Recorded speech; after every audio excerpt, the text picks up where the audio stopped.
Welcome to టీసెట్. So ఈ వీడియోలో మనం ఇంటర్నేషనల్ రిలేషన్స్లో భాగమైనటువంటి యూనిట్ 2 ఇండియా ఏషియా రిలేషన్స్లో టాపిక్ అయినటువంటి ఇండియా సౌదీ అరేబియా గురించి డిస్కస్ చేసుకోబోతూ ఉన్నాం. సో చూద్దాం ఇక్కడ ఇండియాకి సౌదీ అరేబియాకి ఏ విధంగా సంబంధాలు అనేటువంటివి ఉన్నాయనేటువంటి అంశాన్ని ప్రతి ఒక్క అంశాన్ని కూడా మనం కవర్ చేద్దాం. సో ముందుగా మ్యాప్ చూసుకున్నట్లయితే ఈ సౌదీ అరేబియా అనేటువంటి ప్రాంతం ఇక్కడ ఈ ప్లేస్లో ఉంటుంది. భారతదేశం ఏమో ఈ ప్లేస్లో ఉండటం జరుగుతుంది. సో పైన ఉన్న అంతా కూడా సౌదీ అరేబియా దేశం యొక్క మ్యాప్, సౌదీ అరేబియా యొక్క మ్యాప్ ఇది. సో ఇక్కడ 1947 సంవత్సరంలో రెండు దేశాల మధ్య యొక్క సంబంధాలు అనేటువంటివి డెవలప్ అవ్వడం జరిగింది. దాని తర్వాత 2006లో 2006 సంవత్సరంలో సౌదీ అరేబియా దేశానికి చెందినటువంటి ఆ దేశం యొక్క రాజు అబ్దుల్లా గారు భారతదేశానికి రావడం జరిగింది. భారతదేశంలో ఉన్నటువంటి ఢిల్లీ ప్రాంతానికి ఆయన విజిట్కి వచ్చారు. విజిట్కి వచ్చిన తర్వాత ఢిల్లీ డిక్లరేషన్ అనేటువంటి ఒక ఒప్పందాన్ని అయితే చేసుకోవడం జరిగింది అండి. సో 2006లో వచ్చారు. దాని తర్వాత 2010లో అప్పటికి ప్రైమ్ మినిస్టర్గా ఉన్నటువంటి వ్యక్తి ప్రధాని మన్మోహన్ సింగ్ గారు అదే దేశానికి, సౌదీ అరేబియా దేశానికి వెళ్ళటం జరిగింది. వెళ్ళి ఆయన రియాద్ అనేటువంటి ఒక ప్లేస్లోకి విజిట్కి వెళ్ళారు. అక్కడ వెళ్ళిన తర్వాత అక్కడ ఆ దేశ రాజుతో అగ్రిమెంట్ చేసుకున్నారు. దాన్నే మనం పిలుస్తూ ఉంటాం రియాద్ డిక్లరేషన్ అని పిలుస్తూ ఉంటామండి. ఓకేనా? సో 2006లో ఆ దేశ రాజు మన ఇండియాకు వచ్చినప్పుడు ఢిల్లీ డిక్లరేషన్ చేసుకున్నాం. మన దేశం నుంచి పిఎం ఆ దేశానికి వెళ్ళినప్పుడు రియాద్ డిక్లరేషన్ చేసుకున్నాం. సో పైనేమో 2006లో, కిందేమో 2010లో డిక్లరేషన్ అనేటువంటిది చేసుకోవడం జరిగింది. మరి వీడి యొక్క ముఖ్య ఉద్దేశం ఏంటి? ఏ డిక్లరేషన్ అయినా కానీ, ఏ ఒప్పందమైనా కానీ వాటి యొక్క ముఖ్యమైనటువంటి లక్షణం ఏంటి అంటే ఎకనామిక్ టైస్ ఎక్కువగా కనిపిస్తూ ఉంటాయి. ఎకనామిక్ టైస్ సో ఆర్థిక పరమైనటువంటి అంశాలకు సంబంధించి ఒప్పందాలు చేసుకుంటారు. మిలిటరీ పరంగా ఈ యొక్క ఒప్పందాలు అనేటువంటివి చేసుకుంటారు, సైనిక విన్యాసాలు, సైనిక అంశాలపైన. దాని తర్వాత చూసుకున్నట్లయితే టెక్నాలజీ అప్గ్రేడేషన్ పైన ఈ యొక్క ఒప్పందాలు అనేటువంటివి చేసుకుంటూ ఉంటారండి. దాని తర్వాత మనం మాట్లాడుకోవాల్సి వస్తే 2019లో అక్టోబర్ 28 నుంచి 29 వరకు రియాద్లో పర్యటించినటువంటి మోడీ అండి. సో 2019 అక్టోబర్ 28 నుంచి 29 వరకు సౌదీ అరేబియాకి వెళ్ళినటువంటి భారతదేశ ప్రధానమంత్రి గారు. సో వెళ్ళి అక్కడ ఆయన కొన్ని అగ్రిమెంట్స్ కూడా చేసుకోవడం జరిగింది. ఇంకా అదేవిధంగా విజన్ 2030 గైడ్లైన్స్. సో విజన్ 2030కి సంబంధించి గైడ్లైన్స్ ఏవైతే ఉన్నాయో దాని కింద ఆయన సౌదీ అరేబియాతో అగ్రిమెంట్ చేసుకున్నారు. దాన్ని మనం పిలుస్తూ ఉంటాం వ్యూహాత్మక భాగస్వామ్యం. సో స్ట్రాటజిక్ పార్ట్నర్షిప్ అనమాట. సో నరేంద్ర మోడీ గారు 2019 సౌదీ అరేబియా దేశానికి వెళ్ళినప్పుడు అక్కడ కొన్ని గైడ్లైన్స్ ఉన్నాయి, విజన్ 2030 అనేటువంటి గైడ్లైన్స్ ఉన్నాయి. సో ఆ గైడ్లైన్స్ అనుసరించి స్ట్రాటజిక్ పార్ట్నర్షిప్ అగ్రిమెంట్ అనేటువంటిది సౌదీ అరేబియాతో చేసుకోవడం జరిగింది. ఇది ఒక ఇంపార్టెంట్ అంశంగా ఇక్కడ మనం గుర్తుపెట్టుకోవాలి. ఇక దాని తర్వాత ఆర్థికపరమైనటువంటి వాణిజ్యమైనటువంటి సంబంధాల గురించి మనం మాట్లాడుకోవాల్సి వస్తే ఇక్కడ సౌదీ అరేబియాకు భారత్ రెండవ అతిపెద్ద వాణిజ్య భాగస్వామిగా ఉంది అండి.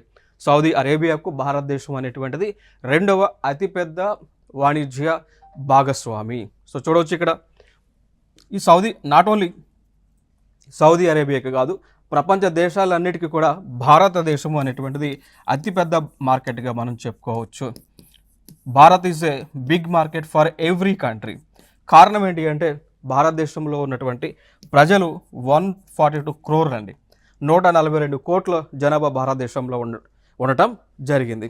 అదేవిధంగా ప్రపంచంలో చూసుకుంటేనే భారతదేశం యొక్క ర్యాంక్ వచ్చేసి ఫస్ట్ ర్యాంక్లో ఉంది ఇన్ టర్మ్స్ ఆఫ్ పాపులేషన్లో. సో జనాభా పరంగా చూసుకుంటే ఫస్ట్ ప్లేస్లో మనం ఉండటం జరిగింది. సో దీన్ని బట్టి మనం చెప్పొచ్చు కదా, ప్రపంచంలోనే అత్యధిక జనాభా కలిగినటువంటి దేశం భారతదేశం. ప్రపంచంలోనే అన్ని దేశాలకు మార్కెట్ కలిగినటువంటిది దేశం భారతదేశం అండి. ఓకేనా? సో అట్లా అదే కోవలో ఈ యొక్క సౌదీ అరేబియాకు కూడా అతిపెద్ద మార్కెట్ కలిగినటువంటి దేశం భారతదేశం. దాని తర్వాత మరి భారతదేశానికి చూసుకున్నట్లయితే నాలుగవ అతిపెద్ద భాగస్వామిగా సౌదీ అరేబియా దేశం అయితే ఉండటం జరిగింది. ఫస్ట్ ప్లేస్లో మనం చూసుకున్నట్లయితే భారతదేశానికి మోస్ట్ ఇంపార్టెంట్ ట్రేడింగ్ కంట్రీగా చైనా ఉంది. దాని తర్వాత యుఎస్ఏ ఉంది, తర్వాత స్థానంలో జపాన్ ఉంది, తర్వాత స్థానంలో సౌదీ అరేబియా దేశం అయితే ఉండటం జరిగింది. క్లియర్ కదా. దాని తర్వాత అంశం భారతదేశంకి కావాల్సినటువంటి ఈ క్రూడ్ ఆయిల్ ఏదైతే ఉందో, భారతదేశానికి కావాల్సినటువంటి క్రూడ్ ఆయిల్ ఏదైతే ఉందో ఆల్మోస్ట్ మనం చూసుకున్నట్లయితే 18% ఇండియాకి కావాల్సినటువంటి క్రూడ్ ఆయిల్ మూడీ చమురు అంటాం, ఇది 18% మనకి ఎక్కడి నుంచి వస్తూ ఉంది, సౌదీ అరేబియా దేశం నుంచి వస్తూ ఉంది. దాని తర్వాత భారతదేశానికి కావాల్సినటువంటి liquid petroleum gas, liquefied petroleum gas LPG అంటాం. ఆ గ్యాస్ అనేటువంటిది ఆల్మోస్ట్ 30% భారతదేశానికి సౌదీ అరేబియా నుంచే వస్తూ ఉంది. సో చూడండి, ఇక్కడ క్రూడ్ ఆయిల్ అనేటువంటిది ఆల్మోస్ట్ 18% భారతదేశానికి సౌదీ నుంచి వస్తూ ఉంది.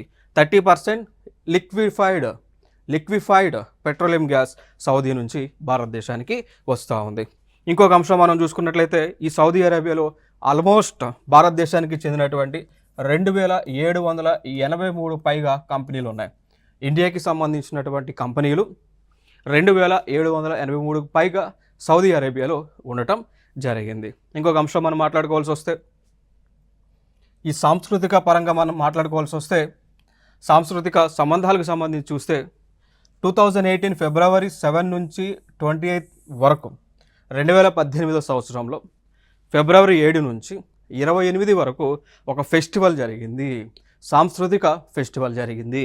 దాని పేరే Saudi national festival of heritage and culture. Saudi national festival of heritage and culture జరిగినటువంటి ప్లేస్ కూడా సౌదీ అరేబియాలో, అక్కడ ఉన్నటువంటి ప్లేస్ జనాద్రి అనేటువంటి ఒక ప్లేస్లో. దానికి ఆ ఈవెంట్కి భారతదేశం తరపున భారతదేశం గౌరవ అతిథిగా పాల్గొనటం జరిగింది. ఇంకా తర్వాత ఇంకొక అంశం మనం మాట్లాడుకోవాల్సి వస్తే yoga was announced as a sports activity in November 2017. So భారతదేశానికి చెందినటువంటి యోగా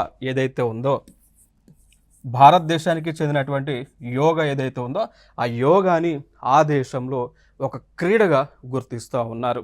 ఇది ఒక ఇంపార్టెంట్ అంశంగా మనం చెప్పుకోవచ్చు. యోగా ఆసనాలు అనేటువంటివి భారతదేశానికి చెందినటువంటివే. ఓకే, సో దీనిని ఆ దేశంలో ఇంట్రడ్యూస్ చేశారు ఒక స్పోర్ట్స్ యాక్టివిటీగా. నెక్స్ట్ అంశంగా చూసుకుంటే డిఫెన్స్ పార్ట్నర్షిప్స్ మనం చూసుకున్నట్లయితే రెండు దేశాల మధ్య ఆల్ హింద్ అనేటువంటి ఒక డిఫెన్స్ ఎక్సర్సైజ్ జరుగుతూ ఉంది, వెరీ ఇంపార్టెంట్. దీన్ని రీసెంట్గా జరిగినటువంటి యూపీఎస్సి ప్రిలిమ్స్లో అడిగారు. దాంతోపాటు టీజీపీఎస్సి నిర్వహించినటువంటి గ్రూప్ 1 ఎగ్జామ్లో కూడా అడగడం జరిగింది. సో ఆల్ హింద్ అనేటువంటి విన్యాసం ఏ రెండు దేశాల మధ్య జరుగుతుంది అని చెప్పేసి టీజీపీఎస్సి గ్రూప్ 1లో కూడా అడిగారు, అదేవిధంగా యూపీఎస్సి ప్రిలిమ్స్లో కూడా అడగటం జరిగింది. మరి ఆన్సర్ ఏంటండి, ఆల్ హింద్ ఆల్ మహద్ అనేటువంటిది ఇండియా సౌదీ అరేబియా మధ్య జరుగుతున్నటువంటి ఒక సైనిక విన్యాసం. సో 2023 మే 21న జరిగింది, సౌదీ దేశంలో జరిగింది. అక్కడ ఉన్నటువంటి పోర్ట్ ఆల్ జుబాల్ అనేటువంటి ఒక ప్లేస్లో జరిగింది. భారతదేశానికి చెందినటువంటి ప్రజలు ఆల్మోస్ట్ 2.5 మిలియన్ మేర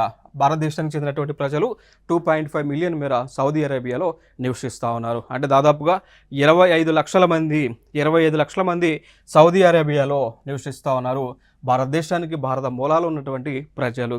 ఇంకా ఈ చార్ట్ మీరు స్క్రీన్ షాట్ తీసుకొని వీలున్నప్పుడు ఏ దేశంలో ఎంతమంది ప్రజలు ఉంటున్నారు, ఏ దేశంలో అత్యధికంగా ప్రజలు ఉంటున్నారు, భారతీయులు ఉంటున్నారు అనేటువంటి అంశాన్ని మీరు ఒకసారి చూడండి స్క్రీన్ షాట్ తీసుకొని. దాని తర్వాత మనం చూసుకున్నట్లయితే భారతదేశంలో ఒక సర్వీస్ ఉంటుంది, దాన్ని ఈ మైగ్రేట్ సిస్టమ్ అండి. సో ఈ మైగ్రేట్ సిస్టమ్ ఏదైతే భారతదేశానికి చెందినటువంటి సిస్టమ్ ఉందో, సో ఈ సిస్టమ్ని సౌదీ అరేబియా అడాప్ట్ చేసుకుంది. సో సౌదీ అరేబియాలో ఈ మైగ్రేట్ సిస్టమ్ లాగానే ఈ తవాత్కి సిస్టమ్ అనేటువంటిది ఉంటుంది. సౌదీ అరేబియాలో ఈ మైగ్రేట్ సిస్టమ్ లాగానే ఈ తవాత్కి సిస్టమ్ అనేటువంటిది ఉంటుంది. ఈ రెండు సిస్టంలో కూడా దేనికి సంబంధించింది అంటే ప్రజలు ఎవరెవరు అంటే దేశాన్ని ఎప్పుడు విడిచి వెళ్తున్నారు, ఎప్పుడు వస్తున్నారు అనేటువంటి కంప్లీట్ డేటాబేస్ అయితే దీనిలో ఉంటా ఉంది. సో రెండు డేటాబేస్ని ఇంటిగ్రేట్ చేయడం ద్వారా కలిగేటువంటి బెనిఫిట్స్ ఏంటి అంటే ఎవరైతే సౌదీ వెళ్ళాలనుకుంటున్నారో వారికి వెంటనే వీసా వస్తుంది, ఎవరైతే సౌదీ నుంచి ఇండియాకి రావాలనుకుంటున్నారో వారికి వెంటనే వీసా అనేటువంటిది వస్తుందన్నమాట. సో ఈ ప్రాసెస్ అయితే ఇదొక ప్రాసెస్ అయితే రీసెంట్గా కంప్లీట్ చేయడం జరిగింది. ఇక దాని తర్వాత ఆపరేషన్ కావేరీకి, సో ఆపరేషన్ కావేరీ భారత సైన్యం నిర్వహించినటువంటి ఆపరేషన్. సో దీని యొక్క ముఖ్య ఉద్దేశం ఏంటి అంటే ఆపరేషన్ కావేరీ అనేటువంటిది ఈ సుడాన్ దేశంలో, ఆపరేషన్ కావేరీ అనేటువంటిది ఎందుకు భారత ప్రభుత్వం చేసింది అంటే సుడాన్ అనేటువంటి ఒక దేశంలో అలజడులు వచ్చినటువంటి సందర్భాన, సుడాన్ దేశంలో యుద్ధం జరుగుతున్నటువంటి పరిస్థితులలో ఆ దేశంలో ఉన్నటువంటి భారతీయులను తిరిగి ఇండియాకి తీసుకొచ్చేటువంటి కార్యక్రమం అనమాట. సో ఆపరేషన్ కావేరీ దేనికి సంబంధించింది అండి, సుడాన్లో చిక్కుపోయినటువంటి భారతీయులను తిరిగి సురక్షితంగా మన భారతదేశానికి తీసుకొచ్చినటువంటి కార్యక్రమం. సో మరి దీనిలో సౌదీ అరేబియా చేసినటువంటి పాత్ర ఏంటి, ఇక్కడ చూడండి. సుడాన్ అనేటువంటి ఒక దేశం దగ్గర నుంచి, సుడాన్ దగ్గర నుంచి భారతీయులను ఇక జెడా పోర్ట్కి, ఓకేనా, సో సౌదీ అరేబియాలో ఉన్నటువంటి జెడా పోర్ట్కి తీసుకొచ్చి అక్కడ నుంచి ఇండియాకి తరలించారు. సో జెడా పోర్ట్లోకి భారతీయులు రావడానికి సౌదీ అరేబియా అనుమతించింది. సో ఇదొక ఇంపార్టెంట్ ఘట్టంగా మనం మాట్లాడుకోవచ్చు. ఇక దాని తర్వాత మనం చూసుకున్నట్లయితే ఇండియాకి సౌదీ అరేబియాకి 8 అంశాలపైన అగ్రిమెంట్స్ అయితే జరిగినాయి. అవి ఎనర్జీకి సంబంధించిన agreement, field of energy, field of digitalization and electronic manufacturing, cooperation between India central vigilance commission, India Saudi anti corruption, India and Saudi counter parts, Exim banks, small and medium enterprises banks, agreement on desalination in the field of renewable energy. So 8కి సంబంధించి అంశాలపైన ఇండియాకి Saudi అరేబియాకి agreements అయితే జరిగినాయి. So ఇవే అండి ఇండియాకి సౌదీకి మధ్య ఉన్నటువంటి సంబంధాలు. ఇంకా నెక్స్ట్ వీడియోలో మనం డిస్కస్ చేద్దాం. సో ఇండియాకి జపాన్కి మధ్య ఉన్నటువంటి సంబంధాలన్నీ కూడా మనం ఇక్కడ కంటిన్యూ చేసేటువంటి కార్యక్రమాన్ని చేద్దాం. సో మ్యాప్లో కనుక చూస్తే జపాన్ దేశము ఇండియాకి ఈస్టర్న్ సైడ్లో ఉంటుంది. సో ఈస్టర్న్ పార్ట్లో జపాన్ దేశము ఉంటుంది, చైనాకి దగ్గరగా ఉంటుంది. ఇది జపాన్ యొక్క map. So Japan is a island nation అండి. So Japan is a island nation. దీనిలో ముఖ్యమైనటువంటి నగరాలు కూడా చాలా ఉన్నాయి. లైక్ ఫర్ ఎగ్జాంపుల్గా తీసుకుంటే క్యోటో అనేటువంటి నగరం కానీ, నగయో అనేటువంటి నగరం కానీ, సపోరో అనేటువంటి నగరం కానీ, ఇవన్నీ కూడా జపాన్ దేశంలో ఇంపార్టెంట్ అయినటువంటి నగరాలు. అదేవిధంగా ఈ దేశంలో ఈ పేరుతో కొన్ని లైక్ మనకి ప్రోటోకాల్స్ కూడా జరిగి ఉన్నాయి.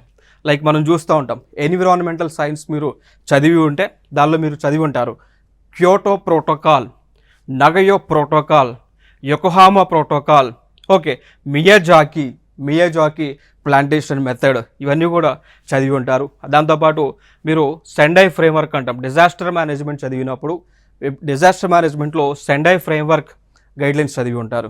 ఇవన్నీ కూడా జపాన్ దేశానికి చెందినటువంటివే, వెరీ ఇంపార్టెంట్ ఈ ప్లేసెస్ అవన్నీ కూడా. మరి జపాన్కి ఇండియాకి ఎటువంటి సంబంధాలు ఉన్నాయి, జపాన్ దేశానికి బౌద్ధ మతం అనేటువంటిది ఎప్పుడు వెళ్ళింది అనేటువంటి అంశాలు ఇక్కడ కొన్ని చూద్దామండి. సో భారతదేశానికి చెందినటువంటి బౌద్ధ గురువు అయినటువంటి బోధిసేన గారు, సో భారతదేశానికి చెందినటువంటి బౌద్ధ గురువు అయినటువంటి బోధిసేన గారు భారతదేశం నుంచి జపాన్ దేశానికి వెళ్ళారు. ఏ టైంలో? 736 ADలో. సో 736వ సంవత్సరంలో, 736వ AD అంటే ఆఫ్టర్ క్రైస్ట్ అన్నట్టు. ఆ సంవత్సరంలో భారతదేశం నుంచి ఆయన జపాన్ దేశానికి వెళ్ళారు. వెళ్ళిన తర్వాత సో ఈయన ఆల్రెడీ బౌద్ధ గురువు కాబట్టి సో బౌద్ధ మతాన్ని ఆ దేశంలో స్ప్రెడ్ చేయడం జరిగింది. సో అక్కడ ఈయన ద్వారానే బౌద్ధ మతం అనేటువంటిది జపాన్ దేశంలోకి భారతదేశం నుంచి విస్తరించింది. ఇప్పుడు జపాన్ అనేటువంటి ఒక దేశం బౌద్ధ దేశంగా పిలువబడుతూ ఉన్నది. ఇండియాకి జపాన్కి మధ్య దౌత్య సంబంధాలు అనేటువంటివి 28 ఏప్రిల్ 1952న మొదలవడం జరిగింది. సో దౌత్య సంబంధాలు. ఇక దాని తర్వాత చూసుకుంటే ఈ గ్లోబల్ పార్ట్నర్షిప్ అంటాం. సో గ్లోబల్ పార్ట్నర్షిప్ అనేటువంటి ఒక అగ్రిమెంట్ కూడా ఇండియాకి జపాన్కి మధ్య 2000 సంవత్సరంలో జరిగింది. గ్లోబల్ పార్ట్నర్షిప్ 2000లో జరిగింది. ఇది ఒక ఇంపార్టెంట్ అంశం ఇక్కడ. సో దాని తర్వాత మనం చూసుకున్నటువంటి అంశాలు చూసుకున్నట్లయితే ఇంకా ఇక్కడ ఫర్దర్గా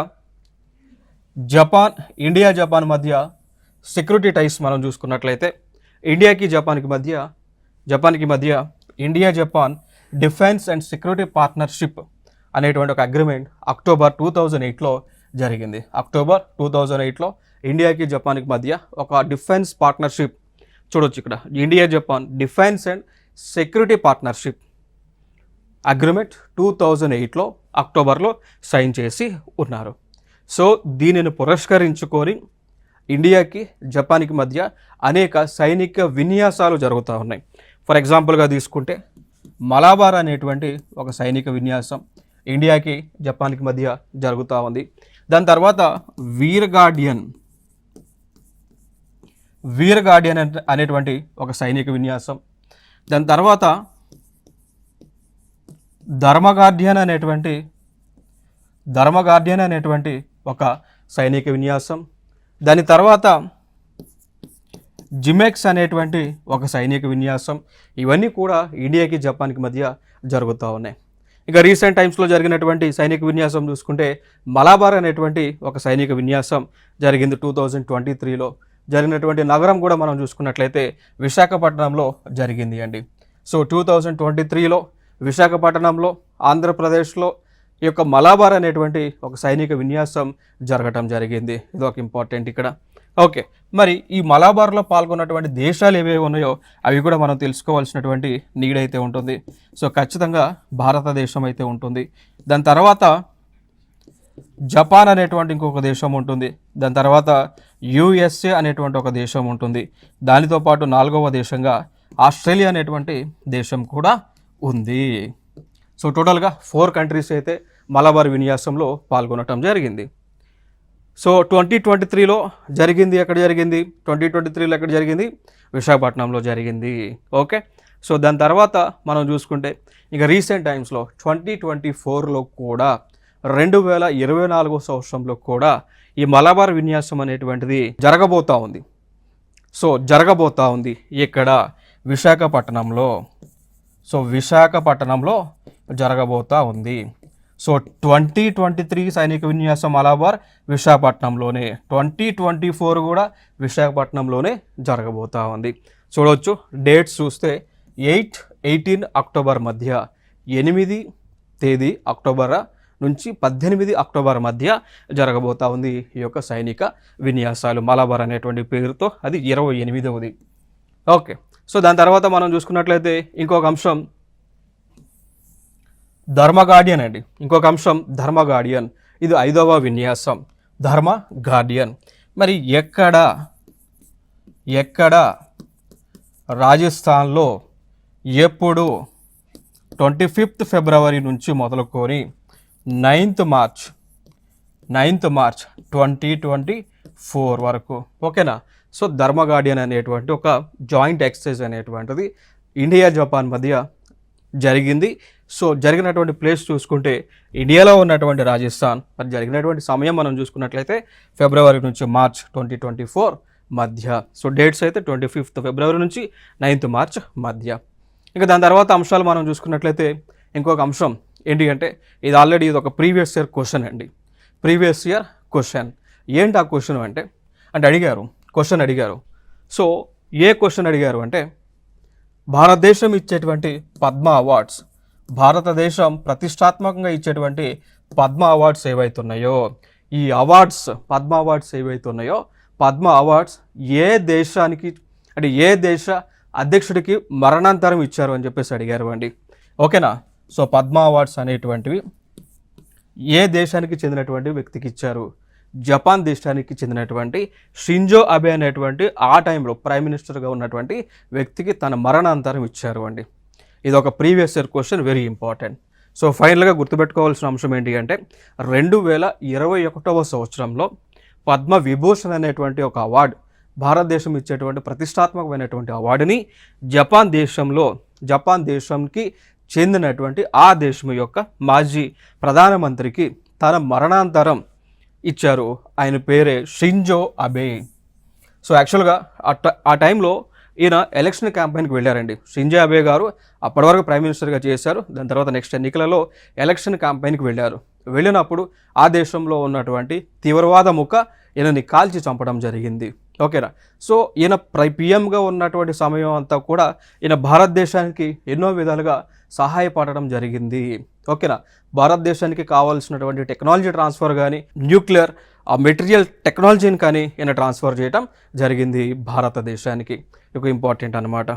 సో ఇప్పుడు వరకు మనం ఇండియాకి జపాన్కి మధ్య ఉన్నటువంటి సంబంధాలను మనం డిస్కస్ చేయడం జరిగింది. అదేవిధంగా ఇండియాకి సౌత్ కొరియాకి మధ్య ఉన్నటువంటి సంబంధాలను మనం డిస్కస్ చేసుకోబోతూ ఉన్నాం. Let us start. సో చూసుకున్నట్లయితే ఇండియాకి సౌత్ కొరియాకి మధ్య ఉన్నటువంటి సంబంధాలు. సో ఇక్కడ మ్యాప్లో మనం చూసుకుంటే కొరియా ఈ ప్రాంతం అంతా కూడా మీరు చూడవచ్చు. ఇక్కడ మీకు కనిపిస్తూ ఉంది. ఇక్కడ ఈ ప్రాంతం అంతా కూడా గతంలో కొరియా కింద ఉండేటువంటిది. సో గతంలో ఈ ప్రాంతం అంతా కూడా కొరియా కింద ఉండేది. బట్ కొన్ని పరిస్థితుల కారణంగా సో కొరియాగా ఉన్నటువంటి ప్రాంతం కొన్ని పరిస్థితుల కారణంగా రెండు దేశాలుగా విభజన అవ్వటం జరిగింది. సో నార్త్ సైడ్లో ఉన్నటువంటి ప్రాంతం ఏమో నార్త్ కొరియాగా అదేవిధంగా సౌత్లో ఉన్నటువంటి ప్రాంతం ఏమో సౌత్ కొరియాగా విభజన జరగడం జరిగింది. ఇంకొక అంశం ఏంటి అంటే ఇక్కడ మనం గుర్తుపెట్టుకోవాల్సినటువంటి అంశం, ఈ రెండు దేశాలని విభజన చేస్తున్నటువంటి బౌండరీ లైన్ పేరేంటి, వెరీ ఇంపార్టెంట్. సో నార్త్ కొరియాని సౌత్ కొరియాని విభజన చేస్తున్నటువంటి ఈ బౌండరీ లైన్ ఏదైతే ఉందో దాని పేరే 38th ప్యారలల్ లైన్గా మనం గుర్తుపెట్టుకోవాలి. So 38th parallel line is a line which divides Korea into 2 countries. One is north Korea and the second one is south Korea. So ఇక్కడ నార్త్ కొరియాకి క్యాపిటల్గా ప్యాంగ్యాన్ అనేటువంటి నార్త్ కొరియాకి క్యాపిటల్గా ఉంది. సౌత్ కొరియాకి క్యాపిటల్గా సియోల్ అనేటువంటి ఒక ప్రాంతం క్యాపిటల్గా ఉంది. దాని తర్వాత మనం చూసుకున్నట్లయితే అసలు ఇక్కడ ఈ సౌత్ కొరియాకి ఇండియాకి ఒక రిలేషన్షిప్ అనేటువంటిది ఉంది. ఏ రిలేషన్షిప్ అనేటువంటిది రెండు దేశాల మధ్య ఉంది అంటే భారతదేశానికి చెందినటువంటి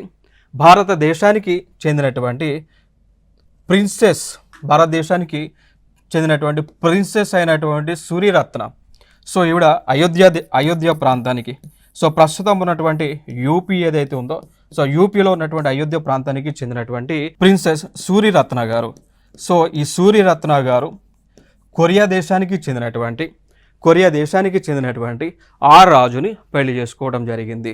సో ఇక్కడ మనం చూసుకున్నట్లయితే ఆ దేశానికి చెందినటువంటి రాజునైతే పెళ్లి చేసుకొని సో సూర్యరత్నం పేరు కాస్త క్వీన్ హియోగా పేరు అయితే మార్చుకోవడం జరిగింది. సో జరిగి ఫర్దర్గా దాని తర్వాత సో అక్కడనే వీరందరూ కూడా ఫ్యామిలీ అందరూ కూడా బ్రదర్స్ అందరూ కూడా కొరియా దేశంలో సెటిల్ అయ్యి అక్కడ నుంచి ఆ పాపులేషన్ పెరుగుతూ అదేవిధంగా భారతదేశంతో ఆ రిలేషన్షిప్ అనేటువంటిది సౌత్ కొరియా భారతదేశంతో ఆ యొక్క సంబంధాలు అనేటువంటివి ఇప్పటికీ కూడా కొనసాగిస్తూ ఉన్నారు. ఇంకొక అంశం మనం మాట్లాడుకోవాల్సి వస్తే వీరి యొక్క రిలేషన్షిప్ సంబంధించి అయోధ్య ప్రిన్సెస్ అయినటువంటి సూర్యరత్నం కొరియా రాజు అయినటువంటి వీరిద్దరి మధ్య ఉన్నటువంటి రిలేషన్షిప్ని కూడా మన రవీంద్రనాథ్ ఠాగూర్ గారు, సో నోబెల్ అవార్డు గ్రహీత అయినటువంటి రవీంద్రనాథ్ ఠాగూర్ గారు వారికి సంబంధించి ఒక పోయంని కూడా రాశారు.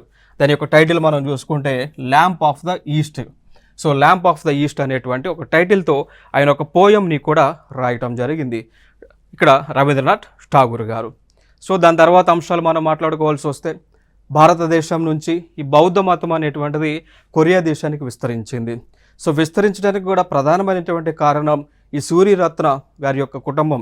సో సూర్యరత్న గారి యొక్క వారసుల వలన ఈ యొక్క బౌద్ధ మతం అనేటువంటిది కొరియా దేశానికి స్ప్రెడ్ అవ్వటం జరిగింది. సో దాదాపు మనం చూసుకున్నట్లయితే 3rd, 4th and 5th centuries ఈ బౌద్ధ మతం అనేటువంటిది కొరియా దేశానికి ఎక్కువగా విస్తరించడం జరిగింది. సో చూడవచ్చు ఇక్కడ. దాని తర్వాత మనకు చూసుకున్నట్లయితే ఇంకొక అంశం, సో కొరియా దేశంలో ఎన్నికలను నిర్వహించడానికి 1947లో ఐక్యరాజ్య సమితి వారు 9 మంది సభ్యులతో కూడినటువంటి ఒక కమిషన్ని వేయటం జరిగింది. ఆ కమిషన్కి చీఫ్గా అంటే చైర్మన్గా శ్రీ కేపీఎస్ మీనన్ గారిని నియమించింది.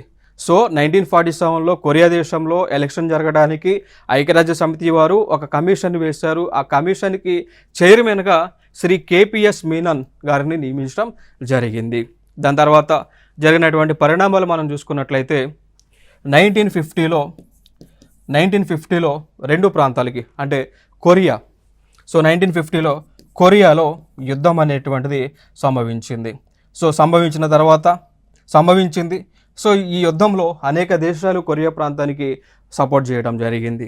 సో ఫైనల్గా 1953లో యుద్ధం అనేటువంటిది కంప్లీట్ అవడం జరిగింది. సో కంప్లీట్ అయినటువంటి సమయంలో ఇండియా సంబంధించినటువంటి ఆయన ఎవరైతే మీనన్ గారు ఉన్నారో ఆయన ఇచ్చినటువంటి సజెషన్ ప్రకారం ఇక్కడ ఏం జరిగింది అంటే ఈ ప్రాంతాలు రెండుగా విడిపోయిన తర్వాత వీళ్ళు ఒక అగ్రిమెంట్ కూడా చేసుకున్నారు.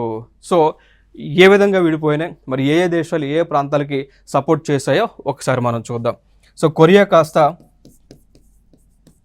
నార్త్ కొరియాగా, అదేవిధంగా సౌత్ కొరియాగా స్ప్లిట్ అవ్వడం జరిగింది. సో నార్త్ కొరియాకి సపోర్ట్గా వచ్చినటువంటి దేశాలు కమ్యూనిస్ట్ దేశాలండి. నార్త్ కొరియాకి సపోర్ట్గా వచ్చినటువంటి కమ్యూనిస్ట్ దేశాలు ఫర్ ఎగ్జాంపుల్గా తీసుకుంటే రష్యా, ఫర్ ఎగ్జాంపుల్గా తీసుకుంటే చైనా. సో ఈ దేశాలు నార్త్ కొరియాకి సపోర్ట్ చేసినాయి. సౌత్ కొరియాకి సపోర్ట్ చేసినటువంటి దేశాలు నాన్ కమ్యూనిస్ట్ దేశాలు, అనగా ఫర్ ఎగ్జాంపుల్గా తీసుకుంటే యునైటెడ్ స్టేట్స్ ఆఫ్ అమెరికా అండి, United States of America.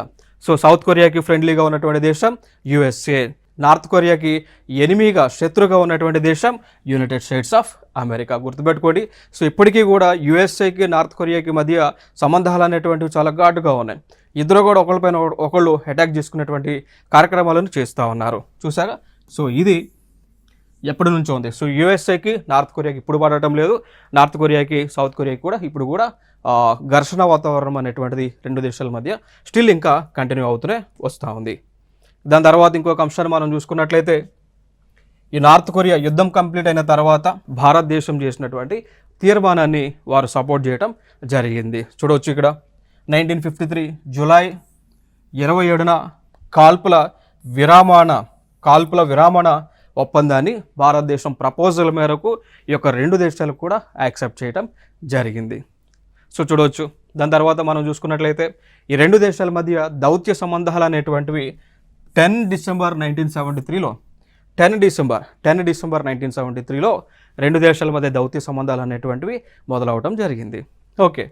So దాని తర్వాత మనం చూసుకున్నట్లయితే ఈ రెండు దేశాల మధ్య 1973లో ట్రేడ్ ప్రమోషన్ అండ్ ఎకనామిక్ టెక్నాలజీకి సంబంధించి trade promotion, economic and technological cooperation సంబంధించి అగ్రిమెంట్ జరిగింది 1974లో. దాని తర్వాత cooperation in science and technology సంబంధించి 1976లో అగ్రిమెంట్ జరిగింది. సో 1974లోనేమో ఎకనామిక్ టెక్నాలజీ సంబంధించి అగ్రిమెంట్ జరిగింది. 1976లో సైన్స్ అండ్ టెక్నాలజీకి సంబంధించి అగ్రిమెంట్ అయితే జరిగింది. సో దాని తర్వాత 1985లో convention and double taxation avoidance agreement జరిగింది. క్లియర్ కదా? సో ఇండియాకి సౌత్ కొరియాకి మధ్య డబుల్ ట్యాక్సేషన్ అవాయిడెన్స్ అగ్రిమెంట్ అనేటువంటిది 1985లో జరిగింది. దాని తర్వాత 1996లో బైలేటరల్ ఇన్వెస్ట్మెంట్ ప్రమోషన్ అగ్రిమెంట్ అనేటువంటిది జరగటం జరిగింది.